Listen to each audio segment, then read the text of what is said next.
y vamos a hablar sobre un tema del momento, ¿no? La migración venezolana aquí al país, no solo al país, sino a América Latina, y por supuesto lo que esto genera en muchos países. Estamos en comunicación en Radio Líder con la magíster Lidia Espinosa, responsable del enlace comunitario del proyecto Asistencia Técnica para Mitigar la Xenofobia y Discriminación de la organización CHS Alternativo. ¿Cómo está, Lidia? Muy buenos días, bienvenida a Radio Líder de Cajamarca. Muy buenos días. Muchas gracias por su tiempo. A ver, ¿qué podemos decir sobre el fenómeno migratorio venezolano, no solo a nuestro país, sino en América Latina? ¿Qué ha generado este fenómeno? Sí, brevemente, hasta agosto del 2024 contamos con más de 1.5 para el gobierno peruano, pero se aproxima casi 1.6 y más millones de migrantes venezolanos que residen en Perú. A nivel internacional estamos hablando de 7 millones de venezolanos y venezolanas que están viviendo en el extranjero a partir de la crisis migratoria, política, económica y social prolongada en Venezuela, ¿no? Uh-huh. Actualmente también podemos hablar de una dictadura, ¿no?, que tiene más de 28 años, con Maduro asumiendo el poder a partir del 10 de enero del 2025, con un tercer mandato que se proyecta justamente hasta el 2031. Y de un aislamiento internacional importante en Venezuela, ¿no? Con niveles de pobreza actuales que casi triplican el promedio para América Latina, que es complejo para la región, ¿no? Esto se ve también recrudecido con las tensiones entre el chavismo y la oposición, que justamente se ha fortalecido a partir de la elección del presidente Edmundo González Urrutia, quien no ha podido asumir la presidencia este 10 de enero, ¿no?, recientemente. Claro. Ahora, tenemos casi 1.6 millones de venezolanos en el Perú. ¿Qué genera esto en los peruanos? O no en todos, pero en una gran mayoría probablemente, ¿no? ¿Cómo afrontamos o cómo afrontan muchos peruanos la presencia de tanto extranjero aquí en nuestro país? Sí, bueno, ahí hablamos de unos procesos complejos de integración social. No estamos hablando de un país que, como sabemos, está muy acostumbrado a la migración externa. Tenemos una cantidad de casi más de 3 millones, que se representa el 10% de la población peruana que vive en el extranjero, y es la primera vez a partir del 2017, con estos picos altos de migración y estas diversas olas de migración, que se nos presenta el reto de poder integrarnos, ¿no? Y esto ha sido muy complejo tanto a nivel de gobernanza migratoria, ¿no?, cuáles han sido sus procesos de regularización, como también a nivel social. Y en ese sentido, tanto los procesos de discriminación y xenofobia que se han presentado, que muchas veces en estos procesos de integración migratoria son complejos, vemos que ha sido muy difícil para la población en algunos casos esos procesos de adaptación, ¿no?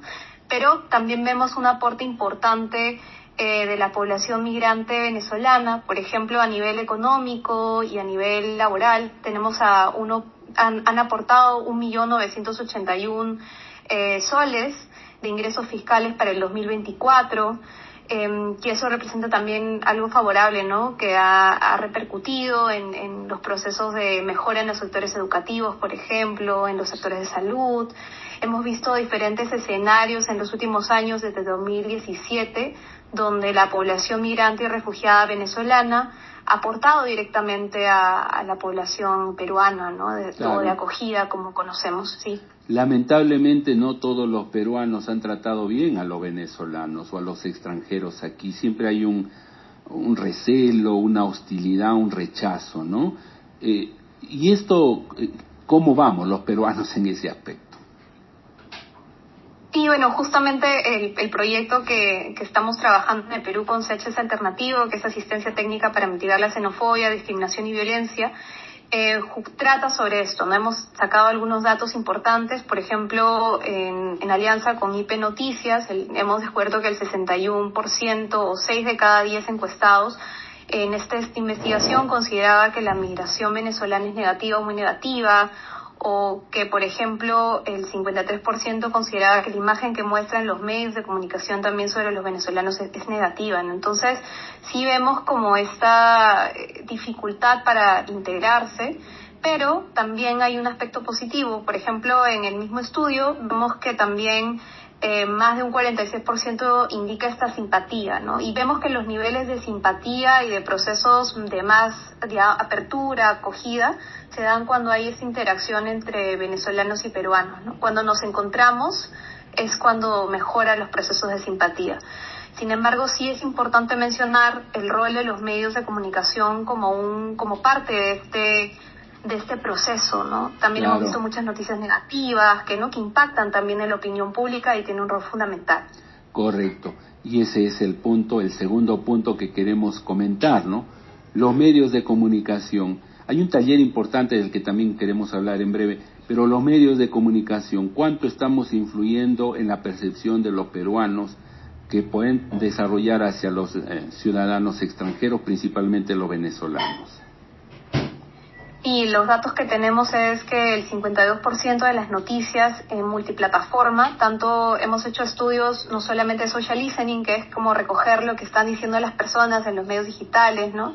También hemos recogido los medios a nivel, por ejemplo, escrito, ¿no? Periodístico, y vemos justamente que hay este nivel muy alto de tono negativo de las noticias. Entonces, por ejemplo, reproducir algún mensaje o un discurso de la policía cuando encuentra, por ejemplo, a alguien miembro del AMPA, ¿no? Y mencionar de manera primordial a la población extranjera, también ha tenido y repercute en los procesos de discriminación, ¿no? Porque justamente reproduce ese discurso de la población como negativa, cuando vemos, por ejemplo, que los datos nos muestran que del 4% de población penitenciaria que es extranjera, solamente el 2% es venezolana, ¿no? Que realmente a nivel porcentual, si lo ves en relación al número de venezolanos y venezolanas en Perú, es menor, ¿no? Es mucho menor. Entonces, sí, esta percepción, de hecho, los medios de comunicación tienen un rol principal, diría yo, fundamental en reproducir y también